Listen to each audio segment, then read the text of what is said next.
Mr. President, the briefer is here. Good. Let's get started. Good morning, Mr. President. I'm happy to be with you today. There are a lot of things going on that I believe you'd be interested in. First and foremost, a unique event with President Vladimir Putin going to Pyongyang, the capital of North Korea. This is a big deal.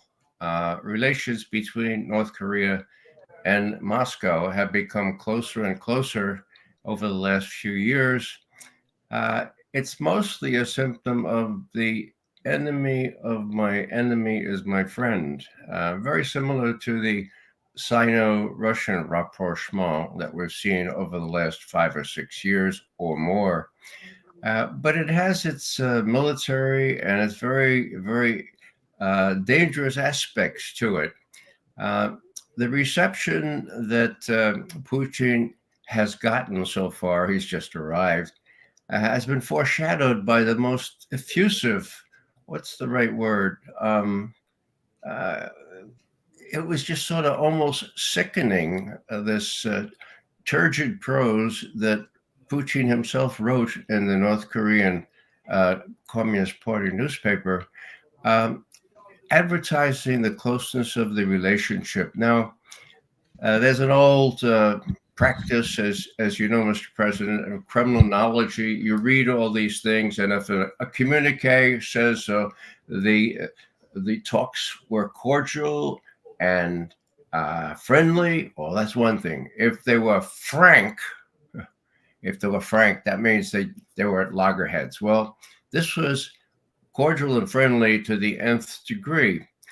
Now, there's substance behind this, and that's what I really want to point out, Mr. President, because I don't think let me interrupt you for a minute now. So, sure. I mean, when they were communists over there in Russia, they were close to Korea, right? North Korea, right? Not as close maybe as China, when they had the Sino-Soviet dispute and all that got mixed up somewhat. But I mean, that was normal. They were close.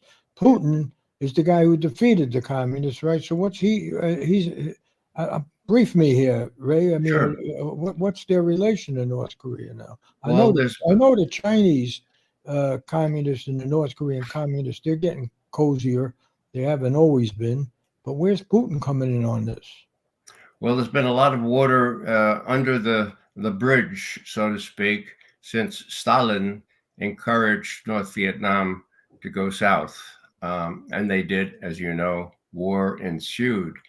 Relations between Russia and North Korea have not been so good over the last decades until actually Ukraine and other events made North Korea realize that they had to choose, just like China, between a close association with the West or hopefully some decent relationship with the West, or signing up big time with Russia. Now, I was about to say that all this nice rhetoric, this effusive cordiality, is backed by things that are very troubling. I want you to know, Mr. President, that we believe that Putin has given North Korea a very sophisticated ICBM, an intercontinental ballistic missile, capable of reaching every inch of the United States, with the most sophisticated delivery systems, that is chaff and all kinds of decoys. And worst of all, Mr. President, we can't be sure of knowing where they are because they're solid fueled and they're mobile, okay? So this is an inch up on the escalatory scale. We have known this for over a year. It was reported in a very prestigious think tank, and Jacob Sullivan, your national security advisor, was asked about this in August, and he said, well, yeah, we're aware of that. Our intelligence people are looking into it. Well, that was August? That was a lot of months ago, all right? Now, we could tell you, Mr. President, because our scientists and the people who used to brief the Pentagon, Chief of Naval Operations, MIT professors and so forth, swear to the fact that this is not Russia's most sophisticated, but next most sophisticated ICBM. And there's no gainsaying the fact that, surprising as hell, Putin gave that to North Korea a couple of years ago. Okay, they've test fired it now, not to its full range, but it can go. And it looks like. What do you mean? He gave it to them. What? And so he gets drones back and other stuff and munitions from Korea. This is what's going on? Who controls those guys? Is it Russian technicians? Who controls them? That's the good question. We have been trying to figure that out. Now, there are some people think, well, maybe the Russians put a little bug in there so that they could control it ultimately. In other words, so that North Koreans couldn't use this without Russia putting a little switch in there. Most people say, no, that's not likely. North Koreans have this. They would be smart enough to figure out about this little gizmo that was in there. So the idea is that this is ready to go. They have nuclear weapons. And what Putin is doing now in North Korea is saying, wait. The North Koreans have got a warhead that fits on this thing? And yes, they do. They have 50, 60 such warheads. It's not a big task to fit a warhead on this size missile. And as I say, its range includes every inch of the United States. Now, one reason I'm raising this with you directly is because I don't know if Mr. Sullivan has told you about this.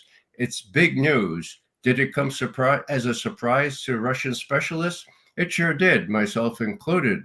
But there's no gainsaying the science here. It's been tested, and it could reach the United States. When did you guys at the CIA discover this? A year ago. A year ago. A year ago, and we published. And I've been briefed on that? No, actually, we discovered it from a very prominent scientist who wrote in a think tank article that this had happened. The name of the wait, I'm supposed to be reading think tank articles? I mean, what are you doing here? No, actually. Why haven't I been told about this? Well, you need to. It's scary. It's very scary, right? It is scary, Mr. President. It's the end of the world, maybe, right? Well, I don't think the leaders of North Korea are crazy, but, they're certainly not as sane as many others. What you need to do, Mr. President, I have to tell you, is ask Mr. Sullivan why he has kept this from you. It was in August of last year that he was asked at one of his press conferences at the National Security Council, what about this report put out by this prestigious think tank that this Topol M, this very sophisticated Russian missile, has been given to North Korea? And he said, oh, we're aware of those reports. We're looking into it. Our intelligence people are looking at it. Mr. President, it's not our purview to advise you on these things unless we feel we have to. After 10 months, we feel we have to. That's why I'm presenting this to you right now. It's a measure of how much Putin believes that he's under fire from the West, and his exigent need for as many allies as he can muster, not only Belarus, not only China, but now North Korea. Boris, doesn't it scare the Russians and the Chinese too? I mean, couldn't that same missile be shot at them? Not really, no. Well, its range is such, and it's not pointed at them. The Russians can see exactly what it would be targeted against. There would be no need or no real reason for North Korea to choose any other target than the good old U.S. of A. Yeah, but if that missile hits in the United States, that's the end of Russia. Well, we're not going to play games and say, oh, that's Korea, but not Russia. They gave him the vehicle. Well, right? Mr. President, that would be the end of all of us. So that's why we really are puzzled by this. But why is this? Wait a minute. Let me get something here, Ray. You told me that somebody's known, big think tank, and they've known this. It's been discussed. But where is it? Is it discussed in the front page of the New York Times anywhere, or on the television? Where is it discussed? This is the first time hearing about it. Yeah, that's the problem. President. Better late than never. It was published in July in a very prestigious think tank called the International Strategic Studies Institute. And it caused a bit of a stir among specialists, but none among the press. And that's why the press finally asked Jacob Sullivan, Mr. Sullivan, what do you think about this? And he knew about it, but he said, oh, well, yeah, well, we're aware of that. We're having our specialists look at it. Now, I would have thought that he would have made some kind of report to you by now. I don't know why he hasn't, but we figure it's our job as principal foreign intelligence advisors to you, Mr. President, to go ahead and step in, even though we, in a way, are going around channels. Yeah, but Ray, why am I hearing about it this morning just because Putin's over there? I mean, Trump went over there. He only crossed the line there in the demilitarized zone, but so he wasn't, embracing them in the same way you say Putin is. But why are we learning about this now? Well, I just thought that since Putin has just arrived in Pyongyang, that this was a convenient juncture at which to advise you that I don't know why Sullivan hasn't told you about this, but it's real, it's there, it surprises the rest of us, but it's factual. Now, the principal author of this paper is a fellow named Ted Postel, president or Professor Emeritus, MIT, and longtime advisor to the Chief of Naval Operation for Strategic and Other Forces. So he's a guy who's been in government at very high levels and, as I say, taught physics and other things, not only at MIT, but at Stanford and Cal and other places. So he's very well respected, but nobody wants to deal with this. That's why I'm telling you, Mr. President, it's our job to tell you things that nobody else wants to tell you. Okay, so let me get this straight, because Ted Postel, he's been around and he's kind of a peacenik now, right? For some time, concerned about the spread of nuclear weapons to a degree that would immobilize us, because we couldn't come to the aid of the Ukrainians and other things we have to do because we'd be so afraid of triggering nuclear war. So there's people question what some of these scientists say, that Bulletin of Atomic Scientists and those kind of people say that stuff. But what I'm asking you is, you're connecting this with Putin's visit. Yes, I am. Because so we're gonna, Ray. I mean, this is not some intellectual discussion we're having here. That's right. You're telling me that Putin's being in Korea now is related to an increased, maybe the most extreme threat we've had. If you figure that these guys in North Korea have got the weapon that could hit New York or something, or Los Angeles, and that Putin is there, what, to tell him it's okay, or that he's an ally of theirs, or he's what's going on? Well, he is de facto an ally of North Korea now. As I tried to explain before, Mr. President, the way we see it is the old adage, the enemy of my enemy is my friend.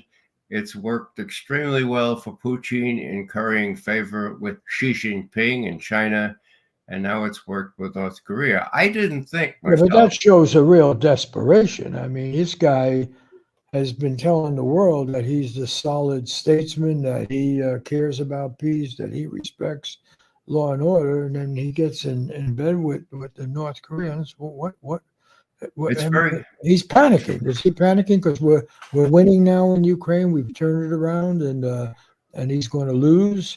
And we got those. We just had this conference. All these nations. I didn't go, but Kamala went, and they all support Ukraine. So is he panicking now, Putin? Mr. President, no, he's not panicking. It's disconcerting that some years ago, we think maybe 2 or 3, he saw fit to give North Korea this missile, this kind of capability. No, you keep bringing this up, just so I'm clear here. Yeah, this guy Postel at MIT, he says this, but I mean, is this backed up? Does the CIA believe this? Do we know Do we have evidence that they actually have this weapon? I have to tell you, Mr. President, it's really kind of embarrassing to say this, but the CIA knows about it. It's science, okay? When a missile like this is tested, which this one has been, you could see the parameters, you could see what it's capable of, and it has not yet been tested to its full range, but it can easily be so tested. So it's not really so much a matter of desperation. It's a matter of when Putin decided to do this, he saw that there's no turning back. There's no turning back to Europe to curry favor with NATO and the United States, that he had to build very strong cards in the Far East, not only in China, but in North Korea.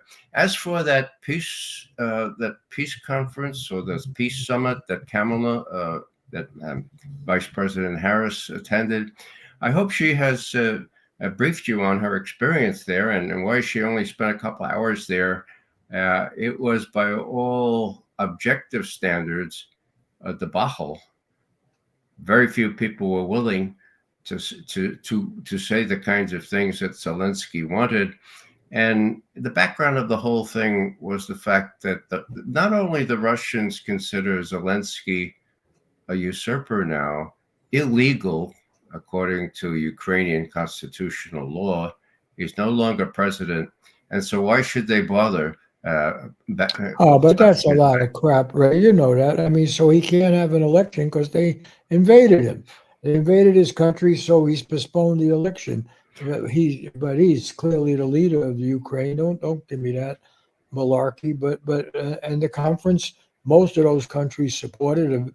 Look, we made a commitment at that conference to back in Zelensky for 10 years, right? That's a pretty big commitment, and the Russians, they're what are they doing? They're panicking, right? You're desperate. Not really. Actually, Putin on Friday laid down his terms for what might happen in Ukraine if the West showed some flexibility. He said, look, we are winning, in effect. We have the domain over almost the totality of 4 provinces. What we insist on before negotiations start is the Ukrainian troops withdraw from these 4 provinces. That will create a ceasefire right away. And Ukraine needs to forswear any objective to join NATO. Now, those are strong terms. Yeah, they're strong. It means giving up what, 20% of the Ukraine, which is your industrial base, your main and big grain area. I mean, I'm not an expert like you are on Russia and on Ukraine and all that, but the fact of the matter is that would be a compelling victory. He's talking about grabbing that permanently, that 20% or whatever it is. Well, he says that those 4 provinces need to remain as part of Russia. Now, that's grabbing it. That's conquest. That's grabbing it. And what are these people in the 4 provinces? They're supposed to just. Well, there have been plebiscites there conducted already. There have been international observers, and those plebiscites have come out on the side of most people wanting to be part of Russia. So he's got that on his side. What? They're not Ukrainians? Well, they're Russian speakers mostly, and they don't like the Zelensky government and the way it's proceeded in marginalizing minorities like Russian speakers. Okay, but Ray, I know you've been with the CIA. You were with the CIA 27 years or something. I'm not, and you're Russian speaking. You got it. You got your base of authority. But I must say, I stick with you because you're an old timer, and I believe in being open. But you're telling me something I don't hear from any of my advisors.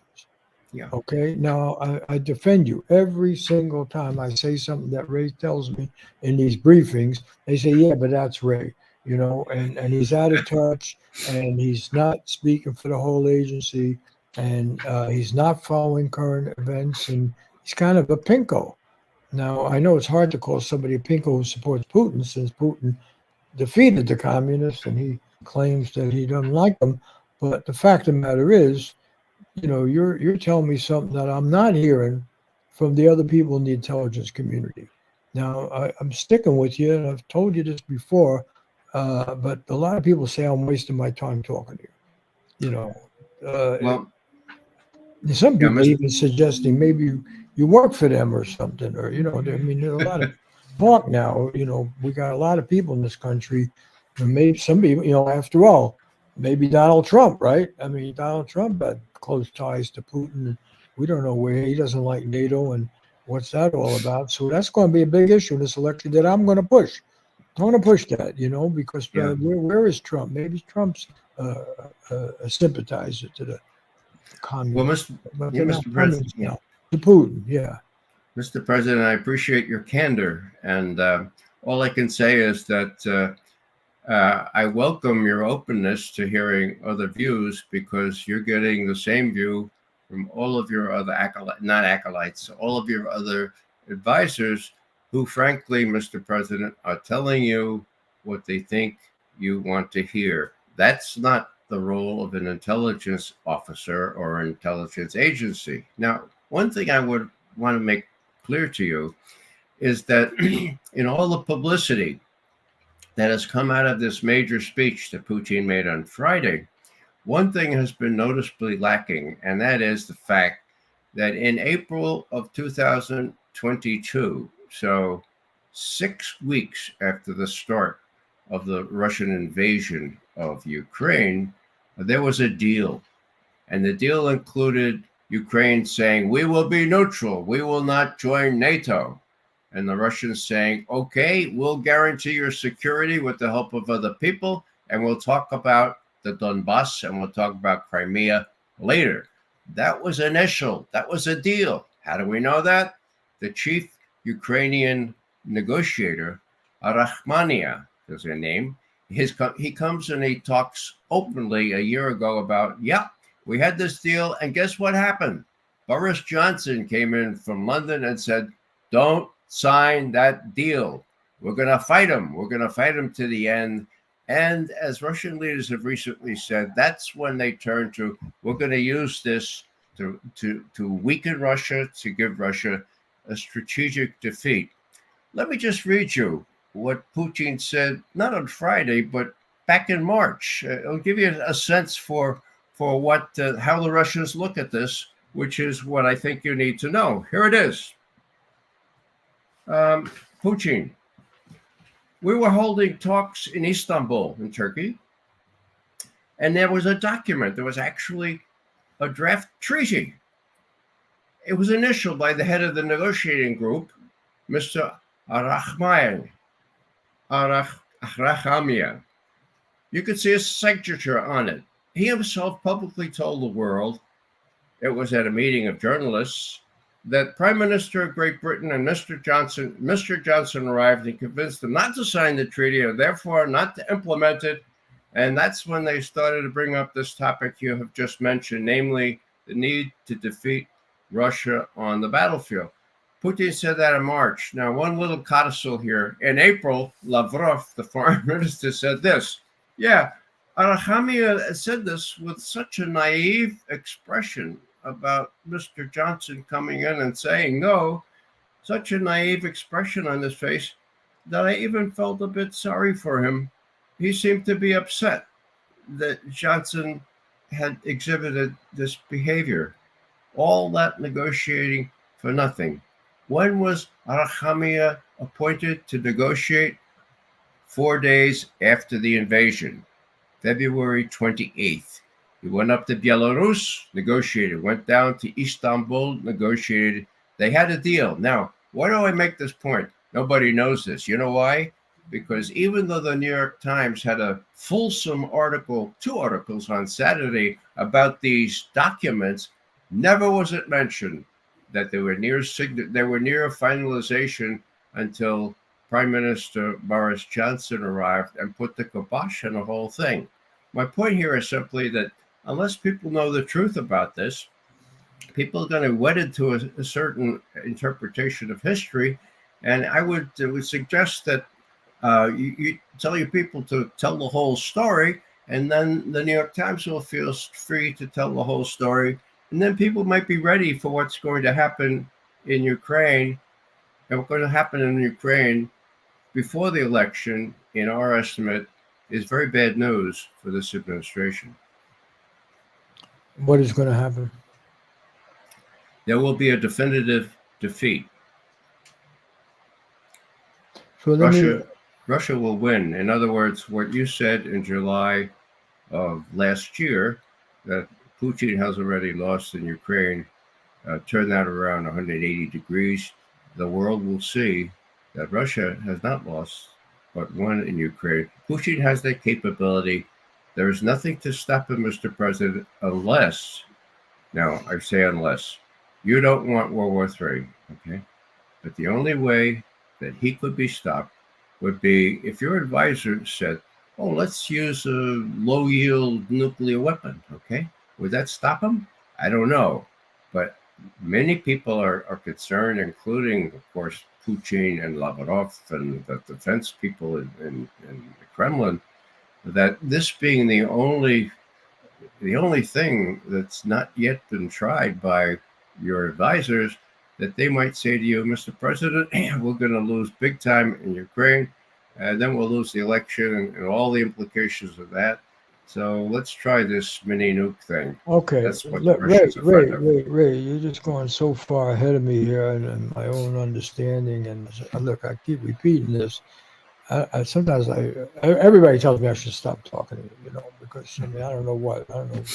And you're not speaking for the agency. People point out you're actually not connected anymore. So, really, I keep you as the advisor, just because the old days you talk to me, but let's understand something. We're just now giving them all this new weapons that are going to change the balance of power there, right? We're giving them, and I've given them permission to go attack targets in Russia that are attacking Ukraine. And I'm giving them some of the finest weapons that the West has, the finest in terms of ground warfare and so forth. And you're telling me that in a matter of months, all of this stuff is going to fail to stop a victory? And what would the victory be? They're going to grab Kiev? They're going to conquer the country? Or they're going to keep their 4 provinces? What are we talking about here? Mr. President, with all due respect, I believe you're using the wrong tense. We haven't given them anything except money. We don't have the weapons to give them. Neither does Europe. We didn't produce the shells that are necessary for their basic artillery. You know why, Mr. President? Because we did not consider Russia a threat until we overturned the government in Kiev in 2014. So there's a lack of preparedness, lots of money going into Zelensky, but no weaponry for the next couple of months. So no, this is not. Wait, come on. There are tanks that he didn't have before, the most advanced, the artillery that he didn't have before. The range is increased. We're causing all kinds of damage for Putin there with his fleet. I see reports all the time. And sometimes, really, I wonder, what are you drinking or something? What would you, Well, is this all made up? Mr. President, I know enough from looking at CNN now and then to know that this is the impression given to people in the country, including yourself, but it's an erroneous impression. And it's actually parroted by people like your defense minister, your defense secretary, who is totally unrealistic, saying that we are in control and we're going to win. And you have John Kirby, your spokesman, saying, yeah, we're going to win. We're going to have Ukraine join NATO. That's not going to happen, Mr. President. And so I welcome the chance to be devil's advocate or, the fly in the ointment here. You need to know that you need to widen your circle of advisors. We said that precisely to George W. Bush before he went into Iraq. We said that to Obama before he went into Afghanistan. And now we're saying to you that unless let me give you one for instance, as we used to say in the Bronx, okay? Here's the, for instance, John Mearsheimer, 10 years ago said, Ukraine debacle is the fault of the West, and Ukraine is going to be destroyed if it goes this way. Okay. Now, I asked John Mearsheimer publicly, you're in Washington now. Has anyone sought to talk to you, like from the State Department? And what he said was very telling. He said, Ray, in all my years as a professor, as the chief of the Realistic School of International Relations, not once has any administration official tried to ask my advice on anything. This is the guy that was right about Ukraine, and nobody consulted him. So here's an idea. Talk to John Mearsheimer. You can dismiss what he says, but at least widen that circle of advisors who I know, all but speak. Ray, we're going to run out of time this morning, and I'm disturbed by this briefing probably as much as I've been by any briefing. I mean, first of all, the prospect that Putin has gone nuts here, going to North Korea, and that they've given him this weapon that could just bring on the end of the human race. This is, not some minor consideration in a, admittedly crass political concern, because I am a candidate. I got to get reelected to stop this maniac Trump from getting in power. You're telling me that the Ukraine thing is going to be falling apart before the election. That will be a disaster, not just for me, but for the country. And I want to pin this down because it's, enough. And the fact of the matter is, I hear that the Russian casualties are astronomical. How long are they going to be able to grab people to fight in this war where they're losing far more than the Ukrainians are, and the Ukrainian people are united to resist them. And as I say, you keep pushing away this conference that just took place. But we had, some 70, 80 nations that did agree with us. Yeah, some like, I guess, India, Mexico, a few of them didn't go along. But we got worldwide support for our effort to preserve freedom here. But mind you, Ray, we're talking about freedom of the Ukrainians. You tell me some of them Russian-speaking Ukrainians, they don't want to mind, or maybe who knows what those elections are. They were under Russian occupation. So, I just got to square this. You got the credentials, but you're getting old, Ray. You're old. And maybe you got, maybe there's a question of where your loyalties are. I don't know. But, you don't have a contract with RT or Sputnik or any of those people, do you? No. No, I don't. You're not looking for a career being a talking head on those kind of shows. So what's happening here? Tell me, what's the reality check? What do I go? I go on now and I ask my guys, I say, okay, I got 5 questions for you. You tell me the war is going fine. We got worldwide support. We got the right equipment. We put the most advanced tanks and artillery. It goes much further. I've given them permission to hit targets. We know they're hitting targets even in Russia itself and everything. And you're telling me that this is all not happening? That all we're doing is giving them money? Mr. President, I would suggest you ask your advisors to look in the history books and see the kind of situation that Lyndon Johnson faced at the end of 1967 in Vietnam.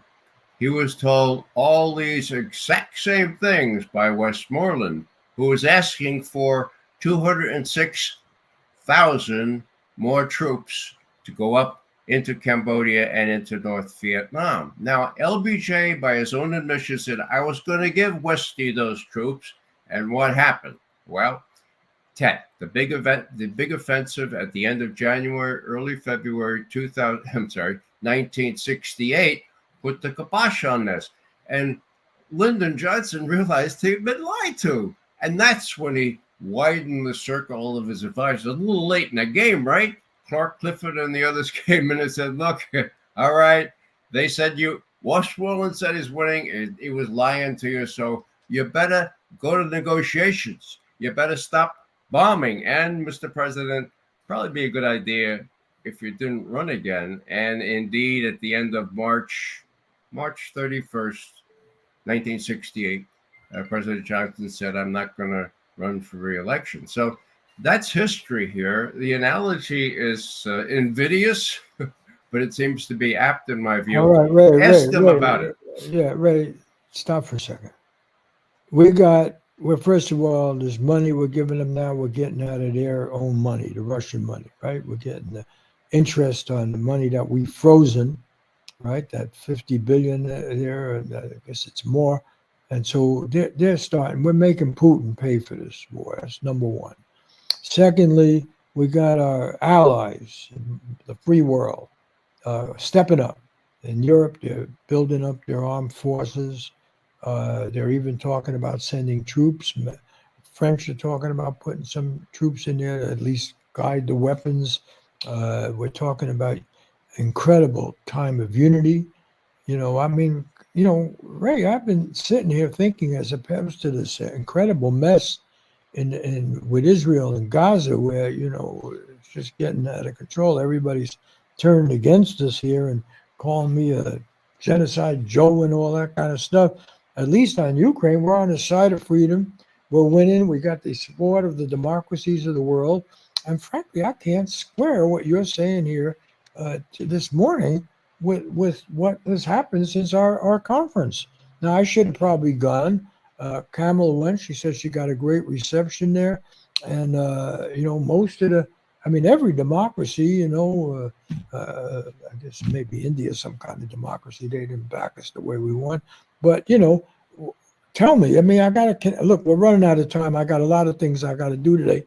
But right now, I'm getting ticked off, big time. And I don't know whether to get ticked off with my advisors or with you. So give it a shot, Ray. Really, because this could be our last conversation. Well, Just Mr. give it President, a shot now. Really, Okay. think now deeply. Did you overstate it? What about all these signs of progress in the Ukraine? Mr. President, with all due respect, I don't believe I'm the one that's overstating the progress. You'll recall that 160 countries were invited to that summit. About half of them came. A good proportion, even of our allies, voted against the resolution, and the resolution was milquetoast. So most people believe that session there in Switzerland was a debacle. Now, with respect to the rest of the stuff here, I don't enjoy being unpopular, but I'm used to it. We told LBJ that Westmoreland was lying to you. Guess where that got us? Our director said, "Look, we can't get involved in a pissing match with the U.S. Army at war. Knock it off." We didn't knock it off.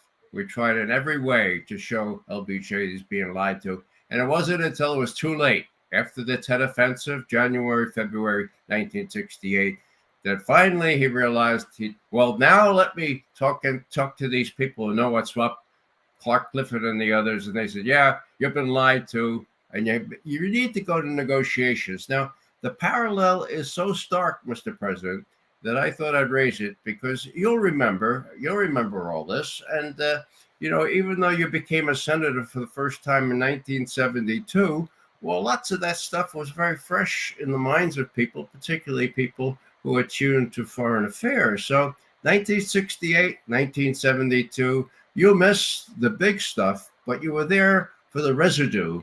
And the residue has been sort of bitter. And if we don't learn from our mistakes in the past, however unpopular the bearer of the message may be, well, we'll come to what the Chinese used to call a no good end. Well, if I take what you say seriously, and I'm at the end here of my tolerance, it is actually the most frightening conversation I may have ever had. You're telling me that we not only have brought, these people could had tension between the Chinese and the communists in China, communists in Russia. They were shooting at each other while we were in Vietnam. Right. And they certainly didn't get along with North Korea, which was scared them, and the oddball country, a hermit kingdom, whatever the hell you think. You're now telling me we've fomented this alliance of North Korea, China, Russia, and with all of their weaponry and all that stuff. And then at the same time, we know Putin's economy is not suffering the way I thought it was going to collapse. They're supposed to collapse. Also, no one ever told me that they could make all these weapons and replenish their army because they're supposed to be all drunk and corrupt and right. I mean, that's the whole. Yeah, you were told thing. just the opposite. Mm-hmm. Yeah, but the fact of the matter is, and then they go make that stupid march up to Kiev. Clearly, that we, as I've been told, they were supposed to be conquering it, and they failed, and the trucks all got stuck in the mud and everything. And now, you know, looking at it, you tell me I'm giving them nothing but money, but I'm being told by the people who make these weapons here that this is a game changer, that these are precision weapons of greater length and lethality and so forth that's going to turn this around. You're telling me, Ray, this your whole, I mean, it's not the ball game, your reputation. But right now, I'm starting to think there's something nutty about this, that you're telling me between now and the election, because I've been assured we can show progress between now and the election in Ukraine. I don't know about Gaza and Israel, because Netanyahu is off the charts. He's going to denounce me, and he's going to support Trump. That's what's going to happen, you know. I mean, he's desperate. He's desperate. He doesn't want to go to jail by his own people. He doesn't want to be held responsible, you know, for not having good security. After all, they're supposed to be the genius about it, and they're also supposed to win wars in a matter of days, not, you know, months and maybe years. Now they're talking about being stuck fighting there for years. So, you know, that's a loser. And then McGovern, you know, he's more pro Netanyahu. I mean, Trump is more supportive of brought up McGovern because of Vietnam, but Trump, you know, he's and don't say I'm stuttering or losing it. You know, we talk about this stuff all the time. We make some lapses in our talk and everything, but you know that. All right, let's not go there. What I'm saying is, though, that Ukraine is supposed to be our symbol of resolve and success. Yeah. And well, Ray, you know, I just have to give it to me really straight here, because I'm going to go out and I'm going to be chewing out some people for some tough answers. How in the hell can you tell me that after our putting in all this equipment, now the new stuff, and we got the support of I've never seen NATO such resolve. They're actually talking about putting troops. They're actually, you know, really stiffening all the penalties and everything. You're telling me it's going Putin's way? Well, Mr. President, you need to be more widely advised by a wider circle of advisors. So let me do a substitute act here. NATO is not united in a way it had not before. You have Hungary saying, we're out of here. We're not going to take part in any hostilities with Russia. We have Slovakia. We have other countries. Turkey. Turkey wants to join BRICS. Never before has NATO shown such fissures, okay? BRICS, now, the Russian, Chinese, Indian alliance of the... Yeah, the BRICS, Brazil, India... South Russia, Africa, China, South Africa. Yeah. Now they have Saudi Arabia and several other countries. So this is kind of happening. I'm not saying that your advisors want this to happen. What I am saying is that by their own actions, they have caused the rest of the world pretty much to say, we don't want any part of what's going on in this rules-based international order, whatever that is. And just parenthetically, Mr. President, in that long speech that Putin made on Friday, he no fewer than 22 times referred to international law, okay? Now, he's trained in the law, and he tries to adhere to the letter of the law. You can dispute what the law is, all lawyers do, but he has this thing about rules-based international law. Let me just add one thing. There could be a game changer.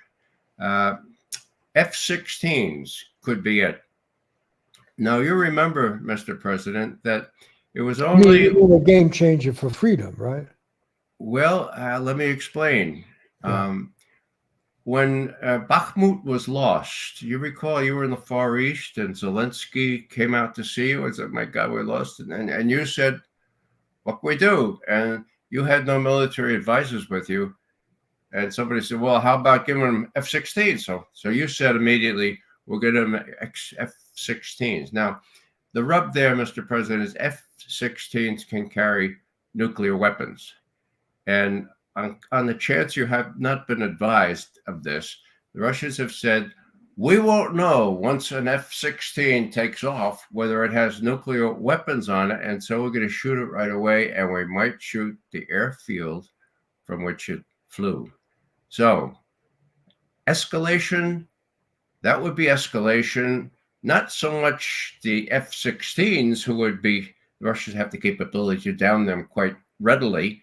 But if the Russians attack air bases in Romania or Poland, well, then you have a situation where these people might say, well, Article 5, the NATO treaty, we have to go to war. So I don't think, well, from my view, you wouldn't want to be faced with that decision, but F-16s could be a game changer. One of the game changer, Mr. President. Now, these ATACMS and these HIMARS and these Scalps and all these other missiles, they can do pinprick attacks in Russia. The Russians can handle all that. What they can't handle is attacks on their early warning radar facilities, early warning against strategic attack. There have been 2 or 3 of those. Now, they don't have the capability that we have of every little strategic missile, every ballistic missile that is shut up anywhere in the world. We know where it is. We know exactly when.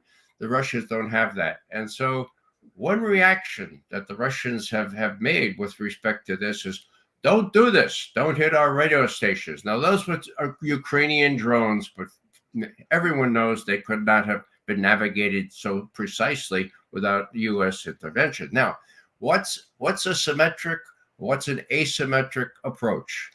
Well, let's send a small fleet of ships, nuclear powered and maybe nuclear armed ships, to Cuba.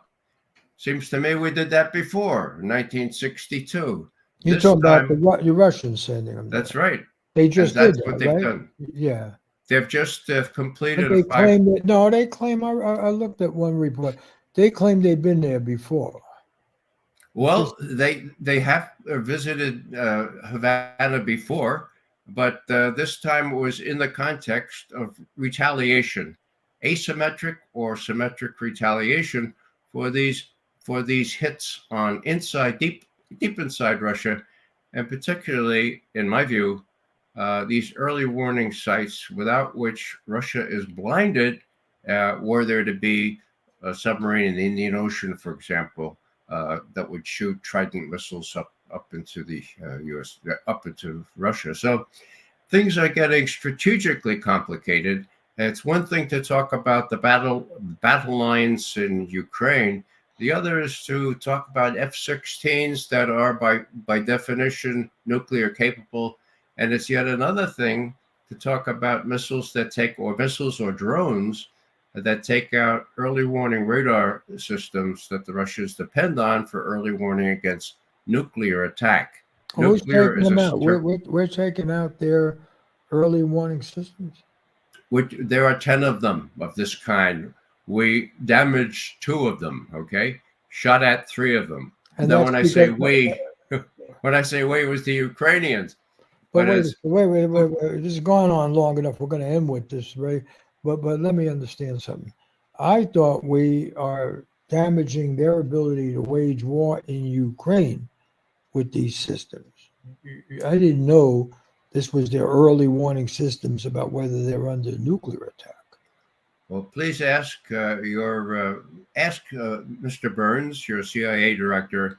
He'll ask Mr. Austin, the head of defense, and I hope they'll tell you what the reality is, and that is that there is no rational explanation in the Ukraine context for these Ukrainian drones going deep 1,000 kilometers inside Russia, only possible by guidance from U.S. satellites and other mechanisms, and hitting these places. Why did they do that? Well, I don't know, but maybe your people will have a better idea. But beware, the guidance you're getting from particularly Secretary Austin, as I said before, there is no check on the defense intelligence as we used to have back in Vietnam days. For the U.S., the CIA had its own independent military analysis capability. There's no check on that now.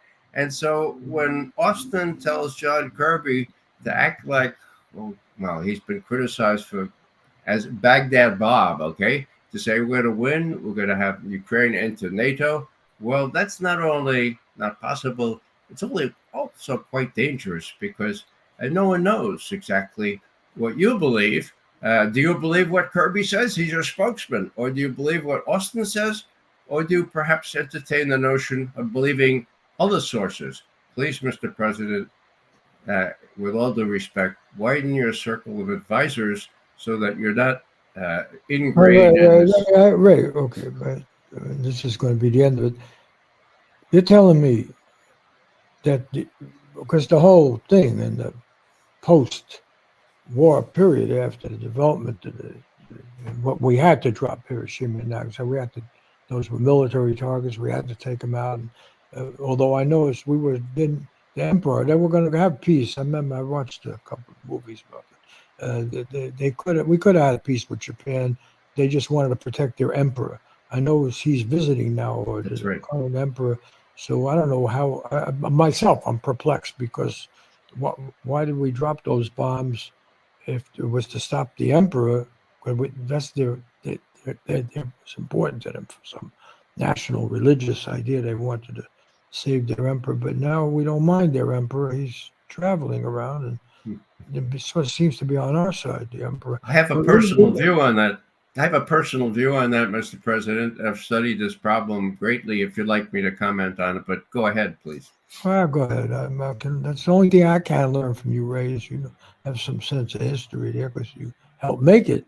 And I must say, by the way, Ray, when you were making this history, I didn't hear too much that this wasn't good for America. You spent 27 years of your life here in the CIA, and now suddenly on my watch as president, you giving me a hard time. Did you give all those other guys a hard time? Frankly, I did until Secretary Shultz and the president, President Reagan, came around and saw that the Russians weren't devil incarnate, that they could be dealt with.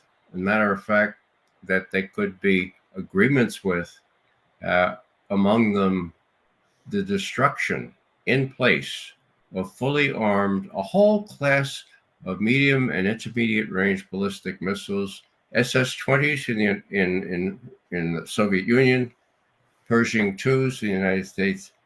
They agreed to destroy them.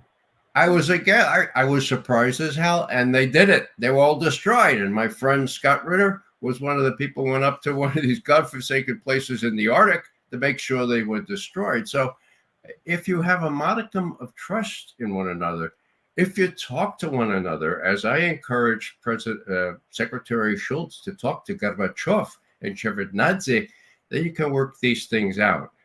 I don't know if you want to hear my thing about the Japanese emperor, but go ahead. Because of that movie Oppenheimer and everything. Okay, you're exactly right. Yeah. Well, you're exactly right to be puzzled as to why we did it, but I know why we did it. We did it because of racism. Truman asked Eisenhower, MacArthur, Admiral Halsey, all his top military, should we do this? And they all said, no, the war is over. We have the Japanese codes.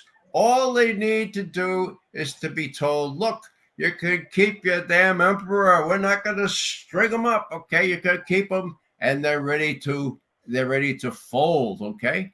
So Why did they do that? Well, Jimmy Burns from the great state of South South Carolina, Carolina, okay, South he, Carolina, hell of a he was the politician. Secretary of State. He and Truman were racists through and through. Truman never referred to African Americans except using the N word.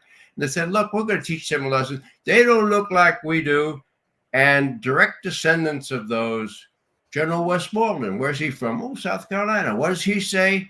The Oriental, they don't put the same value on life that we do and so forth. And who else? Lindsey Graham. Yeah, we ought to blast them. We ought to blast those people. Got a lot of the words. Racism is an original sin in the United States. It's not gone. And that explains, in my view, why we didn't just say, okay, keep your emperor without using the bomb. We're wandering too far afield here. Okay, I got enough to think about here, but you know, I hope you feel the same way that I do, that you're just all wrong about this, because it's a pretty frightening picture. And let me just tell you, right, if you're sitting in my seat, you got to ask yourself the question. I hope the voters are all asking themselves the question, what would Trump do? Now, you got two views of that. You know, some people think he'd be even tougher, but I don't think I've been too tough. I think I've been responsible. But, you know, maybe he just dropped the big one on Moscow or something, you know.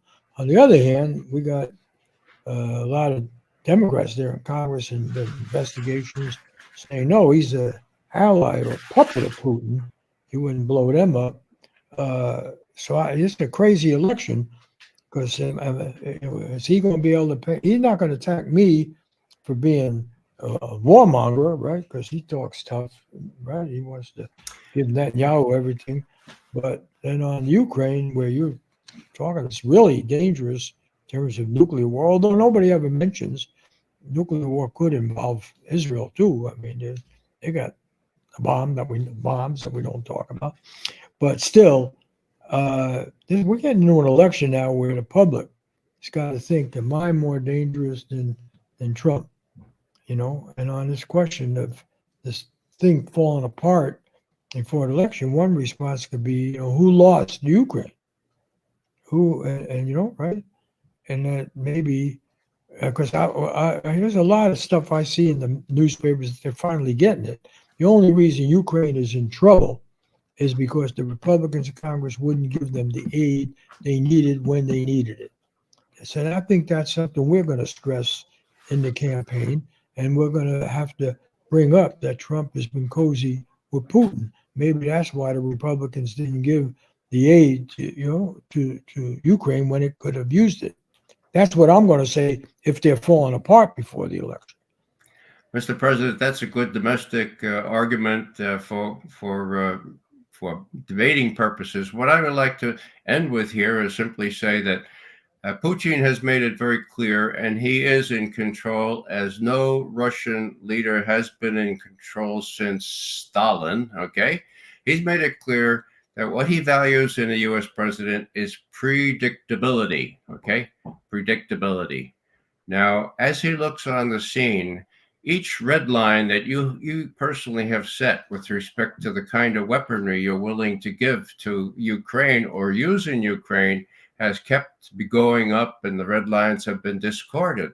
So he's looking at you and wondering what the next escalation will be, F-16s or worse. And that is why he's, for the first time ever, brandishing the nuclear weapons in such way as to hold exercises advertised heavily with tactical nuclear weapons. First time ever in Belarus, in Russia. And so when we talk nuclear, that's very, very serious, Mr.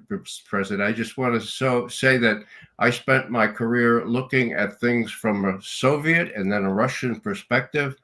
In my view, that's his way of looking at things. He'd like to be able to predict what's going to happen. The more so, those generals and admirals looking over his shoulder and breathing down his neck. What is the President of the United States going to do once things go south in Ukraine? That's it, Ray. Wrap it up. I've never given you an hour before, and I hope you're just full of it. That's what I hope, because it's really frightening. I'm going to think about it, but You know, I know my guys are gonna just tell me you're off base. If you don't hear from me next week or something, that's because I've had enough of this. But hopefully, you know, maybe they say you raised some points. Anyway, all right, I'll give you the benefit of that. I'll talk to you next week. Give you another couple of weeks. Take Thank care you, Mr. there. President. Where's that White House intern there? Is he gonna turn this off or what does he do? Where's that